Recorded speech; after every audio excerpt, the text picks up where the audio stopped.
विनय express news portal पर आप सभी दर्शकों का मैं विनय थानवी एक बार फिर से हार्दिक स्वागत करता हूं।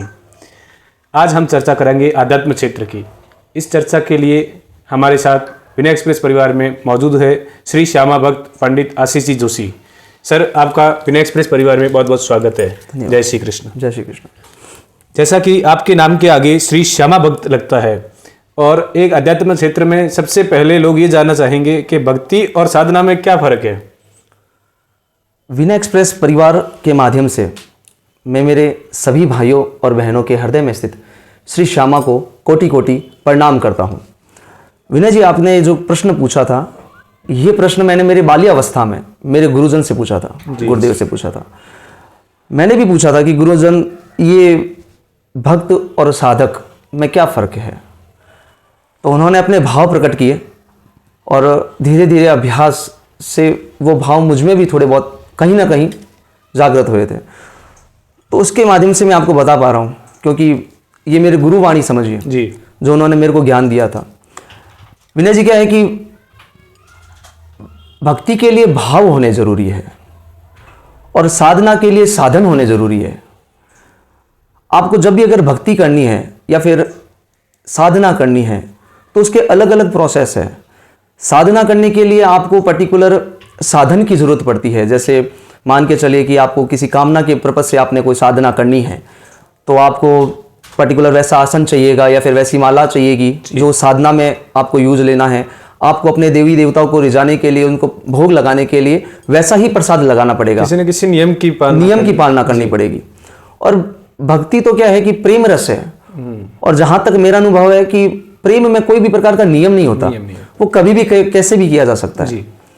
तो भक्ति करने के लिए भाव होने जरूरी है, तभी भक्ति हो पाएगी। और एक भक्ति करने वाले को भक्त कहते हैं। इसी के संदर्भ में मेरे को एक गुरुजन ने एक कहानी सुनाई थी, बहुत सुंदर कहानी थी, प्रेम भाव की, प्रेम रस की बहुत सुंदर कहानी। मानो ऐसा लग रहा था उस समय कि गुरुदेव बोल रहे थे और उनके एक एक शब्द अमृत में डुबा के मेरे को मानो वो खाना खिला रहे हो जी। इतना बढ़िया वो भक्ति रस था। उन्होंने बताया था कि एक बार भक्त, एक ब्राह्मण था, ब्राह्मण भी मेरे जैसा था कि उसको संस्कृत का थोड़ा बहुत नॉलेज नहीं था, वो जानता नहीं था संस्कृत, उसको उसका अर्थ भी नहीं पता था। तो लेकिन वो मंदिर जाता, अपने आराध्य के मंदिर, और वहाँ पर जाकर भगवत गीता रोज पढ़ता, जबकि उसको गीता का ध्यान नहीं था कि कैसे पढ़ा जाए, क्योंकि उसको संस्कृत का ही पता नहीं था। अब कहते हैं ना कि जब भक्त अपनी भक्ति में लीन होता है ना, तो उसका जो आराध्य, जो इष्ट होता है ना, वो कोई ना कोई रूप में उसके इर्द गिर्द घूमता है, ताकि उसका वो ध्यान रख सके, उसका वो ख्याल रख सके। तो वैसे ही प्रभु उसके इर्द गिर्द घूमते थे। तो एक दिन प्रभु के मन में जिज्ञासा हुई, क्योंकि वो रोज भगवत गीता खोलता, उसमें प्रभु नारायण का एक रूप है, विराट रूप, जिसमें वो अर्जुन को ज्ञान दे रहे हैं। वो उस फोटो को देखता और रोने लगता, और भाव विभोर होकर रोने लगता। प्रभु ने एक बार जिज्ञासा वर्ष पूछ लिया कि ब्राह्मण देवता, आप रोज गीता पढ़ते हैं, क्या आप उसको इसका अर्थ पता है? तो उसने बोला कि प्रभु जी, मुझे इसका कुछ भी अर्थ नहीं पता, क्योंकि मुझे संस्कृत ही नहीं आती, तो उसका अर्थ क्या पता होगा। लेकिन मैं जब ये गीता खोलता हूँ या गीता लेता हूँ, तो उसमें एक विराट रूप का दर्शन होता है नारायण का, वो अर्जुन को ज्ञान दे रहे हैं, ब्रह्म ज्ञान। तो सच बता रहा हूँ, मेरे को ऐसा लगता है कि मैं वो अर्जुन हूँ और मानो वो अमृत रूपी ज्ञान मुझे दे रहे हैं, और मैं अपनी भक्ति में इतना लीन हो जाता हूँ कि मेरे अश्रु है जो मेरे आंखों से निकल आते हैं। तो ये भक्ति रस है साहब। भक्ति रस में कोई नियम नहीं है, कुछ भी फाउंडेशन नहीं है, बस अपने आराध्य, अपने प्रभु का नाम श्वास के साथ जपते रहिए, तभी आपको इस भक्ति रस का पता चलेगा। और साधना में एक साधक को एक साधना करने के लिए कुछ एक प्रयोग वस्तु की जरूरत पड़ती है, उसको साधन कहते हैं जी। तो साधन के बिना साधना नहीं होती। लेकिन भक्ति करनी है तो उसमें आपको भाव चाहिए, और भाव भी कौन से? प्रेम भाव। प्रेम भाव रहेगा तब भक्ति जागृत होगी। इसके बहुत से अच्छे अच्छे उदाहरण हैं। तुलसीदास जी को आप देख सकते हैं, वो संत कवियों में शिरोमणि उनको उदाहरण है। वो क्या प्रभु की उन्होंने प्रभु राम के बारे में क्या रचनाएं की हैं। आप मीरा के बारे में देखिए, आप सूरदास जी के बारे में देखिए, ये सारे भक्त थे। तो भक्त और साधक में यही फर्क है। बाकी मेरा ये अनुभव था इसमें अगर कुछ हो तो। बहुत सरल शब्दों में हमारे दर्शकों को अच्छी जानकारी दी भक्ति और इसके बारे में। अभी श्री राम नवमी त्योहार आने वाला है, तो प्रभु श्री राम के जीवन का क्या उद्देश्य था, ये हमारे दर्शकों को थोड़ा विस्तार से बताइए। देखिए, इस पृथ्वी लोक पर जब भी प्रभु ने अलग अलग अवतार लिए हैं, तो प्रत्येक अवतार का कुछ न कुछ एक उद्देश्य रहा है। तो इसी में से एक प्रभु ने अवतार लिया था, प्रभु श्री राम के रूप में, मानव के रूप में, मानव वेश में आए थे वो। प्रभु ने बहुत ही सुंदर ये रूप धारण किया था। इन्होंने उसमें उनका उद्देश्य था सबसे पहले तो कि अधर्म पर धर्म की जीत हो।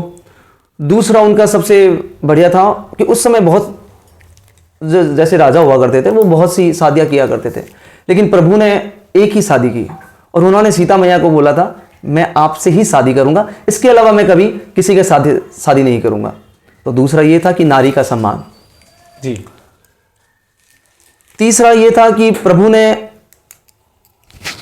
मर्यादा पुरुषोत्तम बने थे।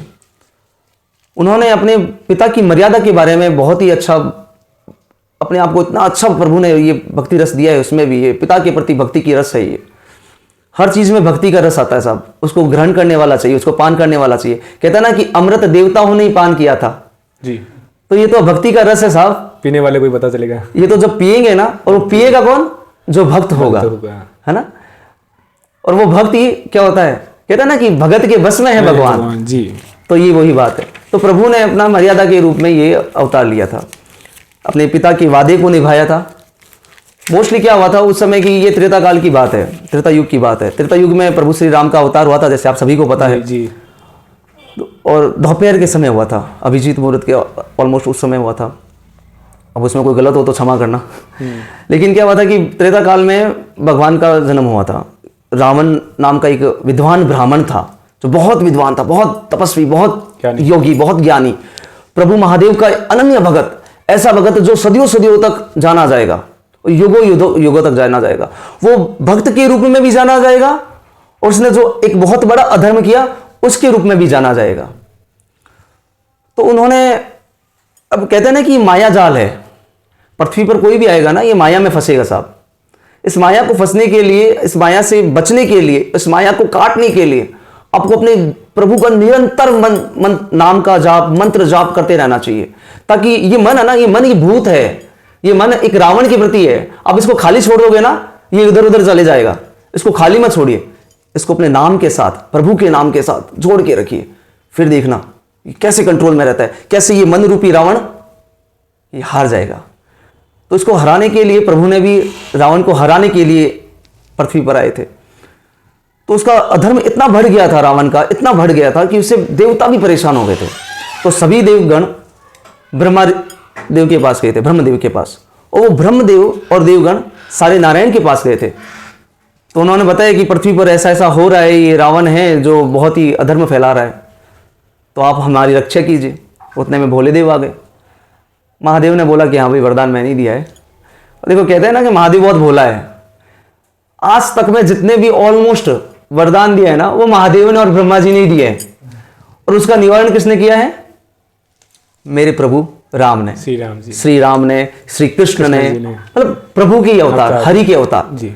और वो हरि ही भगवती है, वही श्यामा है।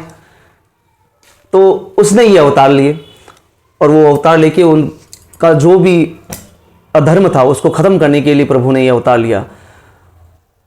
कहने में हम पूरी रात निकल जाएगी इस भक्ति रस का स्वाद लेने में। मोस्टली आपको ये बस इतना बता सकता हूँ, आगे और भी हो सकता है। आज मैं जितना बोलूं, आगे कुछ और जुड़ता जाएगा। ये था सागर, ये भक्ति रस है साहब जी। अब इसका अनुमान नहीं लगा सकते ये कितना गहरा है। तो प्रभु का उद्देश्य यही था कि वो आए। अब इस उद्देश्य में, अब प्रभु को तो जन्म लेना था, अब जन्म लेने के लिए कुछ ना कुछ तो प्रयोजन होना चाहिए। तो उधर दशरथ जी थे जी, है ना, अयोध्या नरेश राजा थे। दशरथ जी को पुत्र की अभिलाषा थी। अब वो दशरथ जी अपने कुल गुरु ऋषि वशिष्ठ के साथ बैठे थे और अपने कुल देवता सूर्य नारायण जी की पूजन कर रहे थे। तो उन्होंने अपने गुरुदेव से व्याकुल होकर पूछा, मैं भी पूछता था, गुरुदेव मैं क्या करूं, मैं क्या करूं, मैं कैसे करूं, क्योंकि मैं तो बहुत अधर्मी हूं, मुझे धर्म के मार्ग पर चलना है, मैं क्या करूं। तो वैसे वैसे मेरे गुरु ने जैसे मेरे को राह बताई, वैसे ही उन्होंने उनको राह बताई। तो उन्होंने बताया कि आज सूर्य उत्तरायण में आ रहा है। देखिए ध्यान रखना, यहां पर एक प्रयोग भी बनेगा। जिनके संतान नहीं हैं वो इसको ध्यान से सुनिएगा। उन्होंने क्या बताया, आज सूर्य उत्तरायण में आ रहा है और आप अपने कुल के देवता से प्रार्थना कीजिए, इनका पूजन कीजिए ताकि ये आपको आपकी मनोकामना पूर्ण कर दे। तो वैसे ही किया। तो जैसे ही दशरथ जी ने पूजन किया, प्रार्थना की, तो महर्षि ने उनको वरदान दे दिया कि ठीक है, आपके पुत्र रत्न की प्राप्ति होगी। लेकिन पुत्र रत्न की प्राप्ति के लिए आपको अथर्ववेद के ज्ञाता, ये अथर्ववेद बहुत बड़ा वेद है, इसमें बहुत से प्रयोग हैं, इसको बहुत बहुत बड़ा है, ये बहुत बड़ा है। इस अथर्ववेद में के ज्ञाता थे श्रृंग मुनि जी। उन्होंने बोला कि आप श्रृंग मुनि जी के पास जाइए, वो आपका हवन करवाएंगे, तब आपके पुत्र रत्न की प्राप्ति हो सकती है। तो वो वैसे ही गए, मीना मोजड़ी पहने, मतलब उस समय मोजड़ी को चप्पल मतलब मोजड़ी, बिना मोजड़ी पहने वो गए थे और पूरे भाव से गए थे। जिनको कुछ चीज की अभिलाषा होती है ना, भाव रखते हैं, और जिनका भाव होता है ना, उनकी मनोकामना पूर्ण कर देते हैं प्रभु। क्योंकि वो भाव के भूखे हैं और भाव में रहते हैं। तो वो भी बहुत भाव से गए थे श्रृंग मुनि जी के पास में। और श्रृंग मुनि जी चूंकि अथर्ववेद के ज्ञाता थे, बहुत बड़े ऋषि थे, उन्होंने उस भाव को पहचान लिया। क्योंकि एक भक्त दूसरे भक्त के भाव को बहुत जल्दी पहचान लेता है। कहते हैं ना कि एक ही स्कूल में होते हैं, एक ही क्लास में होते हैं ना, हम अपने दोस्तों को पहचान लेते हैं, चाहे वो बाल्यावस्था का दोस्त हो, बुढ़ापे में मिले तो भी पहचान लेते हैं। तो वैसे वैसे ये भक्ति का भाव है साहब। इसमें एक दूसरे से जो लगाव रखेगा ना, वो एक दूसरे को बहुत दूर से पहचान लेगा। तो वैसे श्रृंग मुनि जी ने उनको पहचान लिया। फिर उन्होंने अपनी व्यथा बताई कि मेरे को ऐसा ऐसा करना है, हवन करवाना है आपको। तो वो मान भी गए। तो उन्होंने फिर हवन करवाया। हवन करवाते ही अग्निदेव प्रकट हुए और अग्निदेव ने दशरथ जी को खीर एक फल के रूप में प्रदान की। और उन्होंने बोला, ये खीर अपनी पत्नियों को खिलाना, आपको निश्चित ही पुत्र रत्न की प्राप्ति होगी, संतान वृद्धि होगी। तो मेरी बहनों और मेरे भाइयों, यहां पर एक प्रयोग बना, जैसे मैंने स्टार्टिंग में बोला, किसी को भी संतान प्राप्ति करने की अभिलाषा हो तो पूरे भाव से, पूरे भाव से झोंक दो अपने आप को उसकी शरण में। एक बार मेरे कहने से झोंक के तो देखो अपने आप को, समर्पण कर दो। और जहां पे समर्पण होगा ना, वहां पर अशंका नहीं होगी, और जहां पे अशंका होगी वहां पर समर्पण नहीं होगा। और मेरा प्रभु है ना, वो समर्पण का भूखा है साहब, वो प्रेम का भूखा है। उसको आप समर्पण कीजिए अपने आप को। वो समर्पण करोगे ना, तो क्या है कि सुबह सुबह उठ के सूर्य नारायण की पूजा कीजिए, आदित्य हृदय स्तोत्र का पाठ कीजिए। देखो, आदित्य हृदय स्तोत्र का पाठ बहुत ही है, क्योंकि रावण को जब युद्ध में हराना था ना, तो प्रभु श्री राम ने भी आदित्य हृदय स्तोत्र का पाठ किया था। तो आपको भी अगर अपनी मनोकामना पूर्ण करनी है ना, तो आदित्य हृदय स्तोत्र का सुबह सुबह पाठ कीजिए। और अथर्ववेद में, ये अथर्ववेद है ना, इस अथर्ववेद में तृतीय खंड में, ये तृतीय खंड में 100 नंबर पेज है, देख लीजिए 100 नंबर पेज है। उसमें क्या है कि 27वां नंबर एक स्तोत्र लिखा हुआ है इसमें, वो है संतान प्राप्ति का। तो वो रोज कीजिए। एक पुरुष को अगर संतान प्राप्ति करनी है तो उसको वो रोज करना है। सूर्य को अर्घ देना है, सूर्य हृदय स्तोत्र का पाठ करना है, और अथर्ववेद में जो मैं स्तोत्र बता रहा हूं वो आपको करना है। और मेरी जो बहनें हैं वो क्या करेगी, लड्डू गोपाल की पूजा पूरे भाव से, मन से। और वो भी कैसे, नहीं आता है मंत्र मत करो मंत्र, नहीं पता ध्यान मत करो ध्यान। आपको उसका नाम तो आता है लेना, उस नाम को लीजिए। उस नाम को कैसे लेना है, श्वास को खींचिए पूरे भाव से। और जब श्वास खींचो ना, तो उसके नाम का जाप करो, और फिर सांस को रोको और अपनी मनोकामना बोलो अपने प्रभु से, और श्वास को छोड़ो नाम का जाप लेते हुए। ऐसा 3 बार कीजिए। और फिर जो भी आपको विधि आती है उस विधि से लड्डू गोपाल का पूजन कीजिए। मैं सच कह रहा हूं, प्रभु सुनेगा, और वो सुनता है, आज तक सुनी है, हमेशा सुनता है। देखो, श्रद्धा होगी ना, वहां पे सब होगा। और अगर वो मैंने कहा था ना कि मैंने तो मेरी जीवन की नैया इस भव सागर में जो डाली हुई है प्रभु ने उसको समर्पण कर दिया है, और मेरे को कोई भी प्रकार का शंका नहीं है ना, तो वो मेरी नैया चला रहा है जी। तो ये है प्रभु का मेन, कि उद्देश्य पता चल गए और इसमें अपने को प्रयोग भी पता चल गया। तो ये बहुत बढ़िया प्रयोग है, आपको लोग कीजिए। और राम रक्षा स्तोत्र का पाठ रामनवमी को जरूर कीजिएगा। किसी के भी ऋण हो, किसी के भी अगर बहुत बीमारी हो, ऐसी बीमारी जो काफी समय से चल रही है, राम रक्षा स्तोत्र का पाठ, प्रभु का पाठ, एक एक उस पाठ की एक एक शब्द प्रभु ने क्या क्या पाठ है वो पाठ कीजिए। उस पाठ में इतना पावर है कि छोटे से छोटे विष से लेकर बड़ी से बड़ी बीमारी को हरा देता है। उस पाठ में इतना पावर है कि आप अगर कर्ज में फंसे हुए हो ना, आपकी कोई भी समस्या हो, वो पाठ मिटा देता है। तो राम रक्षा स्तोत्र का पाठ जरूर कीजिएगा रामनवमी वाले दिन। जी प्रभु जी। ये सर बहुत ही अच्छी जानकारी आपने बड़े अच्छे भाव से, बड़ी अच्छी श्रद्धा से हमारे दर्शकों को बताई। और इसमें कोई वो नहीं कि भाई एक जैसे प्रवचन की बात नहीं है, एकदम प्रैक्टिकल बात आपने बताई है। तो बहुत बहुत आभार आपका इसके लिए। तो और एक प्रश्न और बनता है सर, जैसे आपने अपने विचार रख रहे हैं, हमारे दर्शकों को जागरूक कर रहे हैं आध्यात्म क्षेत्र के लिए। तो जैसे रामचंद्र जी को 14 वर्ष का वनवास हुआ था, तो कई लोगों के मन में ये अभिलाषा रहती है, जानने की जिज्ञासा रहती है कि 14 वर्ष ही क्यों वनवास हुआ, 15 वर्ष हो जाता, 2 वर्ष हो जाता, 5 वर्ष हो जाता। तो ये इसका कारण आप थोड़ा विस्तार से देखिए। क्या है कि ये जब भी आता है ना वनवास की बात जी, तो एक माँ के बारे में लोगों की बहुत बुरी धारणा हो जाती है कि मैया कैकेयी ने ऐसा क्यों किया, मेरे प्रभु को वनवास क्यों भेजा। माँ कभी भी कुमाता नहीं होती, पुत्र कुपुत्र हो सकता है, इसको समझिए बात को। ये प्रभु की ही लीला थी, और इस लीला में देखो, लीला करते हैं ना प्रभु, तो कोई ना कोई तो भागीदार बनेगा, देखो कोई ना कोई तो हिस्सा बनेगा उसमें।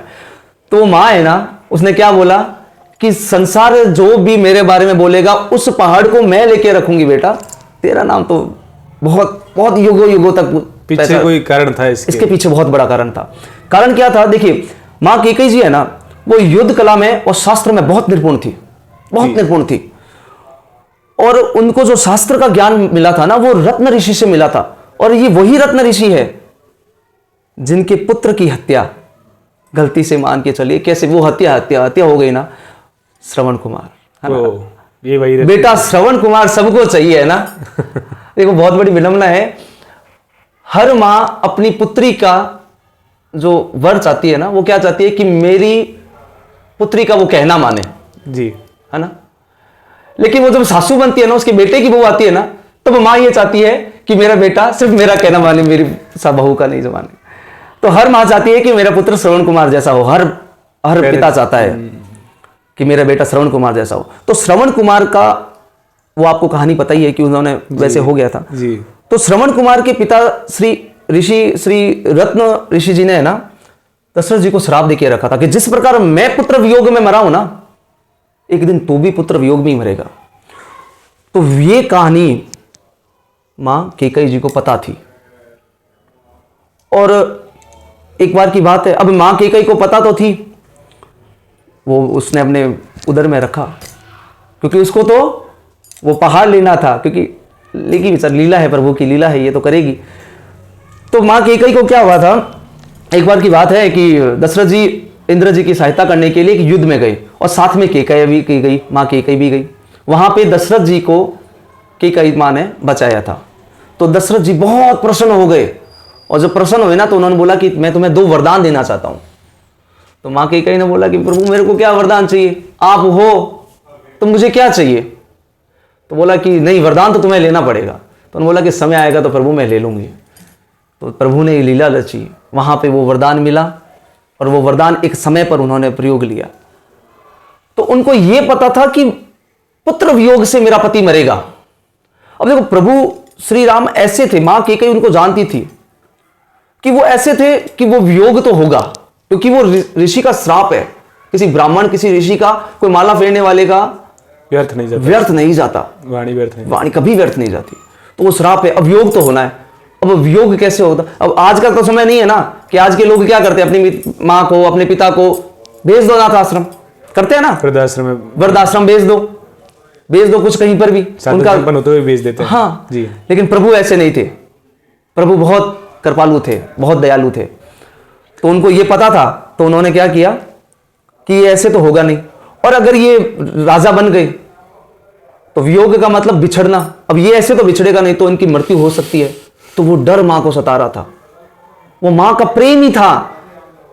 देखो प्रेम में काफी बार खोना पड़ता है साहब, है ना। प्रेम होगा ना कहीं पर, तो काफी बार प्रभु परीक्षा लेते हैं उस प्रेम की, क्योंकि वो क्या कहते हैं, तेरे पास क्या है वो मुझे दे। मैंने एक कहानी सुनी थी, एक वीडियो देखा था, बहुत बहुत पहले एक वीडियो देखा था, और मेरे है ना लड़के ने दिखाया था कि वीडियो देखिए। मैंने उस वीडियो में देखा कि है ना लड्डू गोपाल है ना, सावरा सेठ मेरी श्यामा, वो कृष्ण रूप में थी, और कृष्ण रूप में एक अपनी छोटी सी भगत थी। उसको क्या कह रहे थे कि ये तुम्हारे हाथ में टेडी बियर है ना, ये मुझे दे दो। और वो बच्ची उस टेडी बियर से प्यार कर रही थी, उसको मोह था उस टेडी बियर से, उसको उस टेडी बियर से प्यार था, लगाव था। उसने बोला कि मैं नहीं दूंगी। और प्रभु ने बोला कि मेरे को दे तो सही, इससे बड़ा टेडी बियर मैं तेरे को दूंगा। अरे मेरे प्रभु तो वैसे है कि तुम उसको थोड़ा सा दो, वो तुम्हें बहुत दे देंगे, तुम उसकी कल्पना नहीं कर सकते, इतना वो देने के लिए समर्थ रखते हैं। तो मां ने भी को पता था कि मैं इससे मांगूंगी ना, मेरे को बोलने की जरूरत नहीं है, मेरी आंखों के इशारों में समझ आएगा वो। तो वैसे ही था कि उन्होंने दशरथ जी से बोला था कि इसको 14 साल का वनवास चाहिए।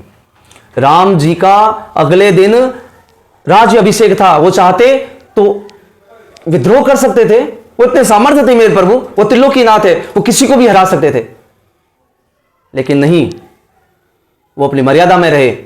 उनको अपने भाइयों से प्रेम था, अपने पिता के जो वरदान दिया था उससे प्रेम था, अपनी मां क्या चाहती है उनको वो ज्ञान था। उन्होंने क्या बोला कि मैं चला जाऊंगा, क्योंकि उन्होंने सुन लिया था वो, मैं चला जाऊंगा। वो चले गए, और जो जाने की अवधि थी ना 14 साल, वो इसीलिए थी क्योंकि 14 साल तक का योग लिखा हुआ था। 14 साल, क्योंकि वो शास्त्र की खुद ज्ञाता थी, उनको पता था कि ये 14 साल अच्छे नहीं है, तो इसलिए उन्होंने 14 साल ही बोला, ना 11 बोला, ना 15 बोला, ना 12 बोला। तो बहुत ही सटीक जानकारी आप लोगों ने प्रोवाइड करवाई। और सबसे बड़ी बात यही होती है पंडित जी के लोगों को जानकारी के अभाव में इसका अनर्थ अपने हिसाब से वो करके और फिर वो फैला देते हैं, सोशल मीडिया में वायरल भी ज्यादा हो जाता है। यही कारण होता है कि भाई भगवान के प्रति देखिए हमारी तो जो भी बात है ना वो भक्ति रस की है, हमारी गुरुवाणी की है। हमारे गुरु जी ने जो बोल दिया वो पत्थर पर लकीर, क्योंकि गुरु है, गुरु तत्व है, वो सब में है। इस बार रामनवमी का पर्व 30 मार्च को मनाया जा रहा है पूरे देश में, और हिंदू और सनातन धर्म इसको बड़े उत्साह पूर्वक मनाता है। तो रामनवमी के शुभ मुहूर्त के बारे में आप जानकारी हमारे दर्शकों को प्रदान कीजिए। देखिए मैंने स्टार्टिंग में बोला था मैं भक्त हूँ, और भक्त के लिए कोई नियम कायदे नहीं है, बताया था। लेकिन हम लोकाचार में बैठे हैं, तो देखो नदी का प्रवाह जिस तरह चलता है ना उसी तरह बहना चाहिए, नहीं तो साहब आपको उखाड़ देंगे जी। तो लोकाचार में है तो मुहूर्त रामनवमी का पूरा दिन ही बढ़िया है, लेकिन विशेष मुहूर्त जो है जो प्रभु दोपहर में मध्यकाल में उनका जन्म हुआ था, और इस बार भी प्रभु का जो हम मुहूर्त है वो 11:11 से लेके 1:46 तक प्रभु का मुहूर्त शुभ है पूजन करने का। और इस दिन बहुत अच्छे अच्छे योग भी हैं। एक तो गुरुवार है, दूसरा मुख्य नक्षत्र है, पुष्य नक्षत्र है, तीसरा सर्व सिद्धि योग भी है, चौथा अमृत योग भी है। तो ये प्रभु के मुहूर्त हैं बढ़िया। इसमें सबसे बढ़िया जो मुहूर्त है ना, जो मुझे पर्सनली मैं बता रहा हूँ, मुझे तो पूरा दिन बढ़िया लगता है। प्रभु का नाम लीजिए, जप कीजिए प्रभु का, जितना जप करोगे उतना बढ़िया। लेकिन फिर भी मैं अभिजीत मुहूर्त में प्रभु का पूजन करूंगा। दिन भर चलेगा, सुबह 4 बजे से लेके रात के 11 बजे तक चलेगा। आइएगा, मैं प्रभु का पूजन दिन भर करूंगा, लेकिन फिर भी प्रभु का अगर पूजन अगर लोकाचार में बात करें तो 11:11 से लेके 1:46 तक है। हमारे दर्शकों के लिए कुछ आशीष वचन तो ये कि मैं आप सभी से हाथ जोड़ के नम्र निवेदन करता हूं, क्योंकि देखो आप सभी में ही मेरी श्यामा है, कोई फर्क नहीं है। ये मेरी यहाँ पे मूर्ति में बैठे हो, चाहे आप मुझे सुन रहे हो वो, या मेरे पास में आप बैठे हो, आप सभी में श्यामा है। और मैं श्यामा को एक ही बात कहता हूँ, सबसे पहले आप सभी मुझे आशीर्वाद दीजिए कि मैं मेरे पथ पर चलता रहूँ, मार्ग विचलित नहीं हूँ, कभी अहंकार मुझ में ना आए, और गुरु भक्ति करता रहूँ, श्री श्यामा के श्री चरणों का दास बना रहा हूँ।